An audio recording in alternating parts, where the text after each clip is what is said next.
between my finger and my thumb. The squat pen rests, snug as a gun. Seamus Heaney Digging.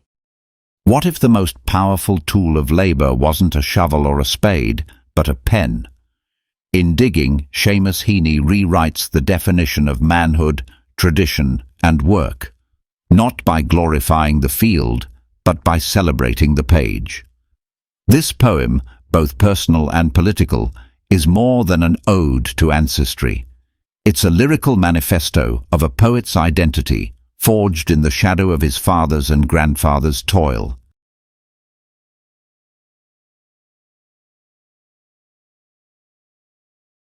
Digging is the first poem in Heaney's debut collection, Death of a Naturalist, 1966, and it feels like a declaration.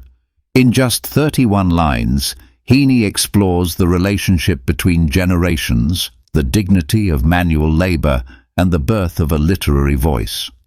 It opens with a poised image of the speaker holding a pen like a gun. But the weapon he chooses is not one to dig earth, but to dig into memory, history, and self.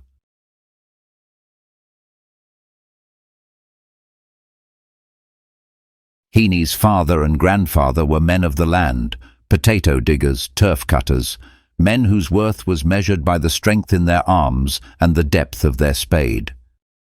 The speaker watches his father outside the window, stooping in rhythm through potato drills, and the memory triggers the echo of his grandfather, digging for peat, down on his knees. These men are etched into the land, and through their labour they become timeless. Yet Heaney, sitting at his desk, does not join them in the field. He chooses to honour them not by imitation, but by transformation. He will not wield a spade, he will wield a pen.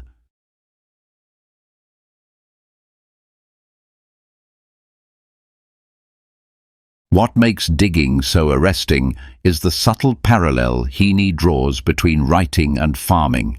He is not belittling the physical toil of his ancestors. On the contrary, he elevates it by treating his craft with the same seriousness and reverence. The poem suggests that writing, true, honest writing, is its own form of digging into memory, identity, culture. Heaney's line, "But I've no spade to follow men like them," at first sounds like defeat or guilt, but it becomes a moment of resolve. He recognizes his calling, not in soil, but in syntax.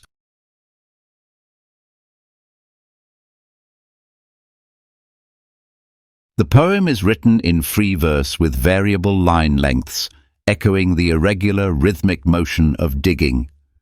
There's no rhyme scheme to restrict it, just as there's no straight path through heritage.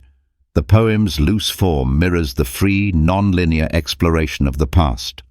Imagery is rich and sensory, the smell of earth, the sound of the spade, the feel of the pen.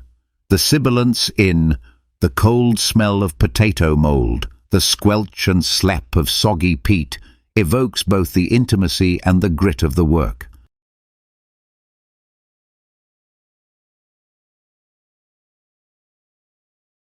Identity and self-discovery.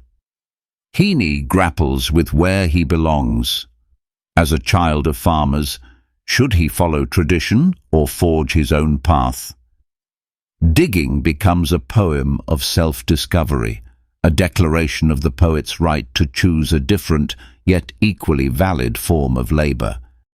Inheritance. Without imitation, Heaney doesn't reject his roots, he reinterprets them.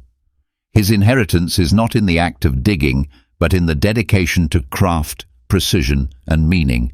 His pen will dig deep, just in a different soil. The power of language. Language for Heaney becomes a tool of excavation. His pen is powerful, precise, and full of potential. It's his way of making sense of the world, of honouring the past while shaping the future.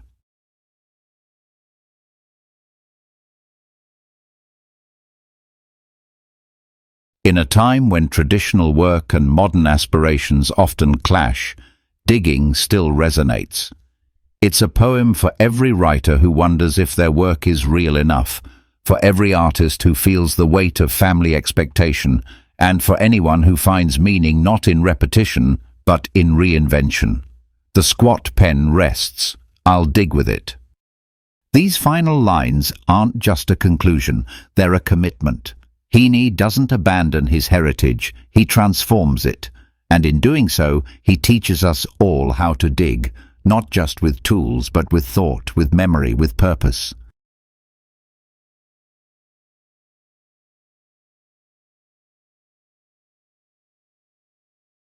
Between my finger and my thumb, the squat pen rests, snug as a gun. Under my window, a clean rasping sound. When the spade sinks into gravelly ground, my father, digging. I look down, till his straining rump among the flower beds bends low, comes up 20 years away, stooping in rhythm through potato drills, where he was digging. The coarse boot nestled on the lug, the shaft against the inside knee was levered firmly. He rooted out tall tops, buried the bright edge deep, to scatter new potatoes that we picked, loving their cool hardness in our hands. By God, the old man could handle a spade. Just like his old man, my grandfather cut more turf in a day than any other man on Toner's bog. Once I carried him milk in a bottle, corked sloppily with paper. He straightened up to drink it, then fell to right away, nicking and slicing neatly, heaving sods over his shoulder, going down and down, for the good turf, digging. The cold smell of potato mold, the squelch and slap of soggy peat, the curt cuts of an edge through living roots awaken in my head. But I've no spade to follow men like them. Between my finger and my thumb, the squat pen rests. I'll dig with it.